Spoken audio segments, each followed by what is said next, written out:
Hi guys! Welcome to my YouTube channel po. New day, new video po tayo ngayon. Pag-usapan po natin syempre po ang dumating na pong increase sa ating mga pension noong June 2026 po guys. Dumating na po ang second tranche. Supposed to be ibibigay po ito sa September. Napaaga na po ito by June 2026 po. Kasama na po iyan sa na-receive po ninyong pension for the month of June 2026 po. At syempre po sa ating mga second batch, which is June 15 po ang release. Kasama na rin po dyan sa inyong mga pensyon na matatanggap by June 15 po ang inyong increase sa SSS. Ito po ang ating second tranche dahil meron po tayong 3-year program si SSS. Okay, ayan po at pangalawang taon na po ito. Supposed to be September, ibinigay na po ito noong June 2026 po. Ayan guys. At syempre po during this 3-year program po ng SSS, wala po tayong increase sa ating contribution.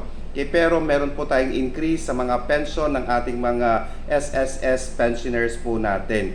At syempre po by next year ulit po, magkakaroon na naman po tayo ng increase sa inyong mga pension. So abang-abang na po tayo sa darating na taon para po sa inyong pangatlong tranche or pangatlong taon na increase sa inyong mga pension po. And guys, sa ating mga SSS pensioner po, abang-abang na po tayo sa susunod na mga buwan dahil malay po natin maaga na naman po uling maibigay ang inyong mga pension. Sana po nakatulong po ako. Please do not forget to subscribe, like, and share para po lagi po kayong updated sa ating mga videos. Maraming salamat po and stay safe.